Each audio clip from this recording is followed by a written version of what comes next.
네, 오늘 시그널픽에서는 국민의힘 김재원 최고위원 모시고 자세한 얘기를 나누겠습니다. 어서 오세요. 안녕하세요. 예.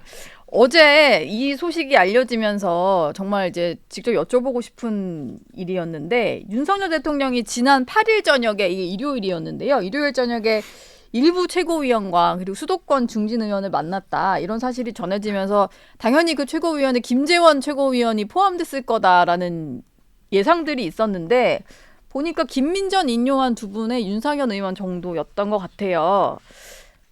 뭐 서운하시거나 이러시진 않았습니까? 왜 나는 연락을 못 받았을까 이런 생각은 안 그게 하셨습니까? 서운할 일은 없죠. 예. 근데 이제 다만 김종혁 최고위원께서 방송에서 용의자로 올려놓는 바람에 하루 종일 이제 해명하는 것이 힘들었죠. 예. 그리고 나중에는 아침만 해도 용의자 선상에 오르셔가지고. 네, 그래서 나중에는 하다 안 돼서 문자를 또 보냈어요. 예. 김종혁 최고위원하고 내 통화했다. 근데 이제 방송할 때는 통화가 안 된 것처럼 돼가지고 아마 이런 오해가 있는 것 같은데 이러이러하다고. 근데 이제 어쨌든 지금까지 확인된 사실로 보면 예. 윤상현 의원께서 일요일 오후 4시경에 좀 그 의료계에게 꼭 필요한 일이 있으니 말씀드리겠다라고 해서 그럼 한번 만나자 했는데 나머지 그 다른 분들을 모시고 아마 같이 가서 대통령께 의료계획 관련된 현장의 예. 분위기도 말씀하시고 네. 좀 그렇게 됐던 것 같아요. 그러다 보니까 그 모임이 있었고 대통령께서는 요즘 사실 의료계획 문제와 관련해서 상당히 생각도 많으시고 하니까 또 당연히 말씀을 듣고 싶었지 않겠습니까? 예. 근데 이제 의사 출신인 인요한 의원 그리고 뭐 정치학 박사 출신이고 저명한 교수 출신인 김민전 의원하고 아마 윤상현 의원은 가서 대통령께 이런저런 말씀을 좀 드리고 싶었겠죠. 그런데 그것을 뭐 일부 최고위원이 포함되었다 해가지고 또 김종혁 최고위원께서 친윤 비한 친한 그러다 보니 이 독립군인 저는 여기도 해당되지 않고 예. 저기도 친윤과 친한에 다 해당이 안 되시는 건가요? 독립군이세요? 독립군이죠. 그러니까 예. 이제 뭐 여러모로 좋은 점도 있죠. 어쨌든 단순히 그런 그 만남이었고 또 그런 약간 사적인 네. 대화를 통해서 좀 편안하게 현재 이 어려워진 여러 가지 상황을 좀 설명할 수 있는 그런 자리가 아니었겠습니까? 예. 저는 그런 대통령께서 그런 말씀을 듣고 또 새로이 그 궁금한 내용 공식적으로 말씀하시기 어려웠던 내용도 이야기하고 그런 자리는 좀 많이 가져야 된다고 생각해요. 근데 그런 자리가 뭐 있는 것만이 문제라기보다는 최근에 이제 의정 갈등을 좀 해소하기 위해서 한동훈 대표가 네. 여러 가지 뭐 여야 의정 협의체도 제안을 내놓고 이런 상황이다 보니까 갈 거면은 한동훈 대표도 갔어야 되지 않겠느냐. 그리고 인요한 최고위원도 한동훈 대표의 여러 가지 문제를 상의하고 해결을 하는 최고위원이잖아요. 근데 그 자리에 일단 한동훈 대표가 빠졌다. 그리고 이 자리가 있는 것조차 몰랐다. 이게 약간 좀 논란인 것 같아요. 아니 그래서 그 자리가 그렇게 공적인 자리였다면 한동훈 대표와 대화를 했겠죠. 근데 일요일 오후에 윤상현 의원의 제안에 의해서 윤상현 의원이 섭외한 것 아니겠습니까? 네. 쉽게 말해. 예. 그렇게 해서 대통령께서는 윤상현 의원 말씀을 들어보려고 만든 자리였겠죠. 왜 한동훈 대표가 가지 않았느냐. 한동훈 대표는 그전에도 독대도 하고 대화도 많이 했잖아요. 예. 더군다나 일요일 날 오후에 그런 자리가 있었던 것이 네. 어떻게 보면 늘 있어야 할 그런 자리인데 네. 그것에 한동훈 대표가 왜 가지 않았느냐, 왜 안 불렀느냐 이 논란으로 이 문제를 끌고 가는 것은 저는 굉장히 좀 시각이 잘못되었다고 봐요. 대통령이 오히려 과거에 보면 혼자 구중궁궐에 혼자 있고 혼밥 먹는 것 아니냐 뭐 그런 비판이 많았지. 예. 이렇게 많은 이야기를 듣는 것 자체가 비판할 일인가에 대해서는 저는 생각이 좀 달라요. 지금 여러 가지 민생 문제도 있고 의대 증원 문제 관련해서 좀 해결해야 될 일들이 산적해 있잖아요. 네. 그러다 보니까 일단 뭐 이런 자리를 마련했으면 이제 한동훈 대표와도 좀 만나는 자리가 필요하지 않을까라는 생각이 좀 드는데. 당연히 뭐 그래서 추석 이후에 지금 예. 저 자리를 한다고 이미 발표까지 했지 않습니까? 네. 그래서 근데 그것을 날짜는 안 나오다 보니까 이게 만날 수 있을까라는 생각이 좀 들긴 해서요. 아니 하겠죠. 뭐 날짜가 추석 이후라고 하면 또 대통령 해외 순방도 있는 것이고 예. 그것을 가지고 자꾸 그 논란이 빚어지는 것 자체가 저는 비정상적인 상황이라고 봐요. 네. 저 일요일 오후에 있었던 대통령실에서는 번개 모임이라고 표현했던데 뭐 그런 정도의 가벼운 자리였고 그것이 다만 왜 외부에 이렇게 실시간 생중계하듯이 드러나서 이 난리를 치게 만드느냐 하는 것은 좀 저는 의아하게 생각합니다. 예. 그것은 아마 그 자리에 있던 분이 이야기하지 않았으면 저 쉽게 언론에 나올 수 없는 그런 내용이고 또 그것을 김종혁 최고위원이 그렇게 말씀하시면 이것이 당내의 갈등 상황으로 알려질 가능성도 많은데 예. 이 모든 것이 왜 한꺼번에 벌어졌는지에 대해서 저도 좀 의아하게 생각합니다. 바로 직후에 보도가 된 점이라든지 그거에 대해서 약간 편가르기 식으로 좀 갈라서 해석하는 말들에 대해서 다 의아하시다. 네, 그렇게 볼 필요가 없는데 굳이 당내에서 그렇게 만든 것은 별로 저는 좀 의외라고 생각합니다. 과거에도 비슷한 사례가 한 번 있었거든요. 예. 박근혜 전 대통령 시절에 그때도 관저에서 만찬을 하게 되었는데 그때도 모 중진 의원께서 자리를 만들었고 그것이 당시 김무성 전 대표께서 그 사실을 알고 아주 분노하신 적이 있거든요. 예. 그래서 그다음부터 대통령께서 의원들 만나지 않으셨어요. 그런데 사실 그것이 둘 다 문제가 있죠. 왜 관저에서 그 대통령과 만찬한 것이 외부에 실시간으로 알려지느냐. 또 그것을 알게 되었다고 해서 대통령이 안 그래도 그때 외부와 담쌓고 산다고 공격했던 분들이 왜 나는 부르지 않았느냐라고 또 비난을 해서 대통령께서 오해를 받지 않으려고 그때부터 거의 관저 만찬을 하지 않았거든요. 그래서 이런 것 자체가 과연 적절한 비판이냐 또는 적절한 해석이냐에 대해서 저는 생각을 많이 달리합니다. 예. 뭐 비공개로 만나면서 의견을 듣는 것은 사실 좋은 일인데 이게 알려지면서 갈등의 소재가 되는 건 좀 문제라는 생각도 그래서 이렇게 들어요. 갈등 소재가 된 것 자체가 제가 보기에는 그로 인해서 무슨 이해관계가 있는 분이 이 갈등을 자꾸 불러일으키는 것 아니냐. 네. 그럴 필요 없다고 생각하죠. 이것은 결국은 대통령께서 국정수행에 도움이 되는 일이라면 어떤 방식이든 그것이 그렇게 잘못된 일이라고 할 필요는 없지 않습니까? 근데 그 자리에 왜 내가 있지 않았느냐. 이걸 가지고 이야기하기 시작하면 답답한 일이죠. 근데 저는 하나 좀 궁금한 게 있는데 윤상현 의원이 지금 뭔가 당에서 공식 직함은 없는 상태인 거잖아요. 그냥 수도권 중진 의원이지만.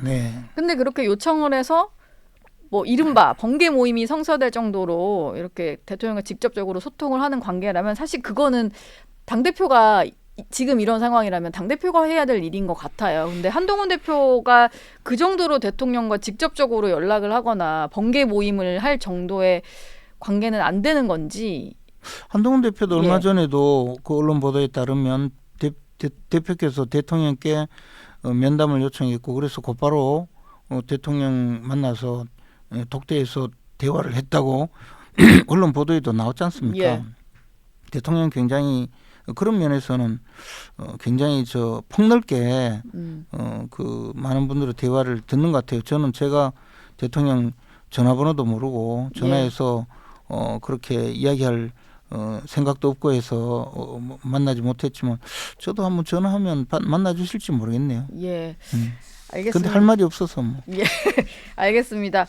최근에 김재원 최고위원은 민주당의 김민석 최고위원을 향해서 연일 생중계 토론을 제안하셨는데 지금 김민석 최고가 계속 윤석열 정부가 계엄령을 준비하고 있다.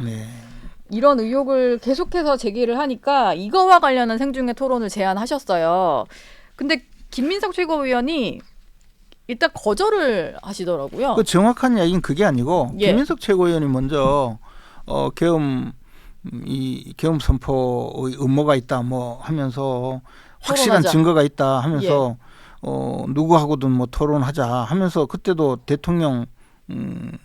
대통령님과 뭐 여러 사람을 거명을 했어요. 예. 그리고 우리 한동훈 대표도 거론한 것 같은데 그래서 아니 야당 최고위원이 그렇게 말씀하시니 내가 토론해 주겠다. 여당 최고위원이니까. 예, 토론해 주겠다. 그렇게 이야기를 했죠. 근데 거기에 대고 무슨 5.18 정신 이야기하면서 저와는 토론하지 않겠다고 해서 예. 제가 엄히 꾸짖었죠. 예. 그런 어떻게 꾸짖으셨습니까? 그런 가소로운 소리 하지 말라고. 아니 제가 이야기한 것은 네. 5.18 정신을 헌법 전문에 올리는 데 대해서 어떻게 생각하냐 해서 제가 저는 반대입니다 라고 했다가 엄청 혼났죠. 예. 그래서 그 상황을 보니까 이렇게 국민적으로 그런 생각을 갖고 계시면 저도 이제부터는 5.18 정신을 헌법 전문에 올리는 데 대해서는 반대하지 않겠다라고 천명을 했고 그 마음에 변함이 없어요. 예. 그러면 저도 굉장히 사과도 하고 했잖아요. 네. 근데 김민석 최고위원은 사실 그 2000년 5월 17일 날 네. 그 5.18 전야제 때 참석을 하고 그리고 곧바로 그 가까운 곳에 있는 광주의 그 새천년 NHK 룸사롱 가서 무슨 일을 벌였다고 하는 것이 만천하에 드러났잖아요. 그것도 딴 것도 아니고 통일의 꽃이라고 축해서 세우던 임수경 전 의원이 현장에 갔다가 그 사실을 보고 묘사를 했어요. 예. 내가 문 열고 그렇죠. 들어갔더니 그러면서 알려졌죠. 뭐 누구는 노래 부르고 예. 있고 김민석 최고위원은 옆에 양쪽에 그 여정원을 데리고 앉아가지고 예. 그 재밌게 이야기를 하고 있어서 내가 들어간지도 모르더라. 그리고 뭐 누구는 뭐 어쩌게 하고 있고 어떤 분은 고명하신 정치인께서는 오셔서 자기에게 쌍욕을 하고 네. 뭐 그랬다. 그리고는 임수경 전 의원이 그 이야기를 했어요. 이렇게 낮에는 검은 넥타이 메고 광주 5.18 묘지에 가서 참배하고 저녁에는 이렇게 여자 끼고 술 마시고 이런 사람들이구나. 그게 이제 그래도 정신이 멀쩡한 임수경 전 의원이 본 그 현장 모습이란 말이에요. 5.18 정신을 그냥 모욕하고 더럽힌 사람들 아니겠어요. 그리고는 입만 열면 또 5.18 하거든요. 자기들 유리한 때는 늘 끌어넣죠. 근데 그러더라도 저는 뭐 제가 별로 관여하지 않았는데 이번에 계엄 토론하고 5.18이 무슨 관계가 있으며 그러니까 5.18 관련 발언을 이유로 토론을 못 하겠다라고 또 하나는 예. 딴 사람들은 이야기해도 김민석 그분이 5.18을 이야기하는 건 좀 부끄러운 줄 알아야죠. 네. 그런데 이제 이분들은 뭐 일만 있으면 그걸로 갑질을 하는 분들이니까 완장차고 갑질하는 분들이니까 뭐 어쩔 수는 없죠. 그래서 토론을 하지 않겠다고 하는데 본심은 그거겠죠. 막상 토론하려니까 겁나죠. 예. 내용도 없는데 네. 이렇게 공개적으로 계엄 선포한다 이렇게 주장을 해놓고는 토론하면 들통날 거 아닙니까? 네. 헛소리한 게. 예. 그러니까 이제 할 말은 없고 그러니까 또 평소 하던 대로 5.18 얘기하면서 거절한 건데 거기다가 한 가지 더 했어요. 윤석열 대통령하고 토론하자고. 예. 대통령과 하겠다. 그러니까 뭐 제정신이 아니죠 뭐. 뭐 어쨌든 거절을 당하시기는 했는데 그럼에도 불구하고 만약에 성사가 된다면 김민석 최고위원과 토론하실 의향은 있으신 거예요? 직접 앵커께서 예. 이 자리 좀 불러주세요. 그래서 무슨 소리 하더라도 제가 설명해 드리죠. 예. 지금 대한민국에 계엄입니까? 물론 북한 공산군이 또 전쟁을 일으켜서 서울 지역 일원이 예를 들어서 완전 무정부 상태에 빠질 정도로 우리가 지금 전쟁의 현장에 있고 피해를 입고 우리가 점령을 당했다 칩시다. 그러면 현장을 지금 수습하기 위해서는 군정을 하는 수밖에 없다. 그래서 예를 들어 계엄법의 주된 내용은 전쟁을 하다가 보면 사유재산 제도 하에서 군인들이 작전을 하다가 보면 민간인 집도 파괴해야 될 수 있고 또는 건물도 폭파해야 될 수도 있고 또 군용물로 이 승용차를 징발해야 될 수도 있어요. 예. 이런 경우에 보상을 어떻게 할 것인가 또 징발하는 것을 어떻게 할 것인가 이런 것을 규정한 것이 이 주된 그 계엄법의 내용이거든요. 그리고 군정을 해야 되니까 그 상황에서 예를 들어 지금 경찰도 제대로 가동하지 않고 이러면 군인들이 질서 유지를 해야 될 수도 있잖아요. 예. 그런 게 계엄인데 그래서 헌법에 전시 사변 또는 이에 준하는 국가 비상사태에 한해서 발동을 할 수 있거든요. 근데 지금 그런 사태가 되나요?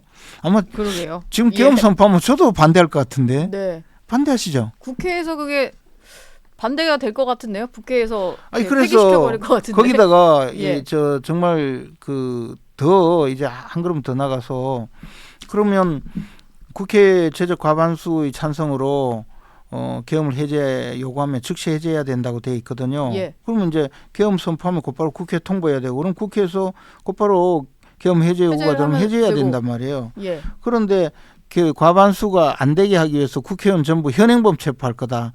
이런 또 주장을 해요. 네. 현행범이라는 거는 범죄를 저지르고 있거나 범죄를 저지른 직후 예를 들어 살인을 했어요. 근데 아직 칼을 들고 있어요. 그럼 현행범 체포할 수 있죠. 근데 이미 한 100m만 도망가면 저 현장에서 따라간 경찰이 아니고는 현행범 체포를 할 수 없거든요. 네. 근데 이 현행범 체포 주장을 하면서 국회의원들을 현행범 체포하면 계엄 해제 요구를 못할 것이다. 그러려면 우리가 여당 의원이 몽땅 계엄에 찬성한다 하더라도 43명을 체포해야 돼요. 예. 그럼 국회의원 43명이나 되는 국회의원이 현행범으로 어떻게 체포가 되겠습니까? 전부 무슨 뭐 무기고를 탈취해서 전쟁을 합니까? 그렇지 네. 않잖아요. 네. 그리고 또 김민석 의원이 주장하는 거는 무슨 김건희 여사를 비방했다고 해서 현행범 체포를 한다는데 그러면 경찰이 따라다녀야 되잖아요. 이분이 비방하는지 그런 말 하고 있는지. 예. 그러네요. 그 그렇잖아요. 직후에 체포를 해야 되니까. 그렇죠. 네. 또 그렇다고 해요. 그러면 48시간 내에 체포하고 48시간 내에 법원에서 영장 실질 심사를 통해서 영장을 받아야 돼요. 될까요? 우리나라 판사들이 해줄까요? 들을수록 계엄령을 준비한다는 건 좀 말도 안 되는 의혹 같은데. 한 가지 더 말씀드리면요. 거기다가 이게 저 헌법에 계엄을 해제하기 위해서는 최적 과반수 의원의 찬성으로 계엄 해제를 요구하면 그러면 해제해야 된다고 돼 있어요. 그러면 그것이 국회 본회의를 소집해서 가부 투표를 해서 찬반으로 해서 요구해서 결의안을 만들어라는 규정이 아무데도 없어요. 예. 국회법이든 예. 헌법이든 그러면 연명으로 국회의원이 예를 들어 150명이 아니라 한 180명 중 계엄 해제 요구서라고 해서 서명 날인해서 갖고 오면 해제해야 되지 않을까요? 저는 그렇게 봐요. 네. 그러면 구속돼 있다 하더라도 서명 날인 받는 거는 아무 지장이 없잖아요. 예. 그러니까 이게 애당초 불가능한 이야기를 계속 하는 거예요. 그러니까 김민석 의원 이 자리에 오면 좀 엄히 훈계하려고 하는데 네. 꼬리 내리고 자꾸 자기 방송에서 예. 그 유튜브 켜놓고 이런 이야기 하고 있는 거죠. 그러니까요. 뭐 저희 정치 시그널에서 김민석 최고위원만 동의하시면 두 분의 토론회를 주선할 수 있는데 저희가 한번 추진은 해보겠습니다. 실제로 아니 공개적으로 좀 예. 이 공문을 보내세요. 예. 그리고 공개적으로 제가 공문을 네. 보내겠습니다. 네, 그리고 예. 여기 나오지 않으려면 이제 더 이상 본인 유튜브에서도 하지 말아라. 실없는 소리 그만하시라. 예. 알겠습니다. 뭐 계엄 얘기까지 좀 나눠봤고요. 마지막으로 질문 하나 드릴까 싶은데 문재인 전 대통령 관련한 수사를 네. 지금 검찰이 진행 중이잖아요. 어제는 이제 그 문재인 전 대통령 딸 부부 내외를 좀 관리한 것으로 알려진 전직 청와대 직원이 그 공판전 증인신문에 출석을 하긴 했어요. 근데 키맨으로 지목받고 있는 이분이 입을 하나도 열지 않아서 뭔가 제대로 진행이 안 됐거든요. 지금 이제 이 검찰에서는 객관적 증거 자료를 확보하고 있는데 그에 대해서 증거 자료를 들이밀어도 예. 이게 맞다 틀리다 이야기하지 않고 전부 묵비권 행사로 가고 있어요. 아마 문재인 대통령도 마찬가지일 것 같고. 수사가 진행이 된다고 하더라고요. 그렇죠. 조국 대표도 전 민정수석도 검찰 수사에 와서 그냥 묵비권 행사를 했다고 알려지고 있거든요. 근데 예. 특이한 것은 조국 대표께서 조사를 받고 나와서 시간이 얼마 지나지 않아서 곧바로 조국당 그 대변인이 조국 대표께서 민정수석으로 재직할 당시에 중소기업진흥공단 이사장으로 취임했던 이상직 씨가 사실은 자격이 없는 사람 내지는 부적격자였다. 라는 것을 그것은 사실이다라고 일종의 말하자면 상당히 객관적인 자료를 인정했잖아요. 예. 그럼 조국 대표께서 그 전까지는 호언장담을 하고 주장하더니 갔다 와서 조용해졌어요. 검찰이 갔다 와서. 수사를 받고 오더니 그렇죠. 조용해지고. 근데 자기는 묵비권 행사를 했는데 네. 갔다 와서 갑자기 대변인이 그런 이야기를 하고 그리고는 자기는 입을 다물고 있어 지금. 네. 근데 그 느낌은 조국 대표가 뭔가 검찰 수사를 받으러 가서 못 볼 것을 본 거죠. 객관적인 너무 명백한 자료를 예. 보고 나니까 네. 나중에 자기가 괜히 거짓말한 게 들통날까봐 꼬리 자르기 내지 발 빼기로 그런 대변인을 시켜서 그런 발표를 한 걸로 보여요. 그러니까 제가 보기에는 검찰에서는 상당한 자료를 확보하고 있지 않는가. 그래서 묵비권을 행사하더라도 수사에는 크게 문제가 없는 정도를 확보했기 때문에 지금 조사하고 있지 않는가라는 예. 생각이에요. 과거 한명숙 총리 들어가서 끝까지 묵비권 행사하고 억울하다고만 했는데 재판도 그랬잖아요. 근데 예. 유죄 판결 선고되고 대법원까지 확정돼서 교도소에 가셨다가 나오셨는데 네. 또 민주당 의원들이 한명숙이 무죄다라고 만들려고 온갖 심지어는 안 되니까 검사가 진술을 조작했다라고 네. 압박하거나 해도 결국은 안 되고 또 네. 더 나가서 증인이었던 그 공여자 뇌물 공여자가 어떻게든 말을 바꾸게 하려고 했는데 그분은 또 돌아가시고 그렇게 해서 결국에는 재심 청구도 못하고 그런 적이 있죠. 이 사건도 그 정도의 증거가 확보된 것 아닌가. 저는 조국 대표의 이상한 태도가 달라져서 태도에 상당히 그런 걸 느꼈어요. 알겠습니다. 지금까지 김재원 국민의힘 최고위원과 얘기 나눴습니다. 고맙습니다. 고맙습니다.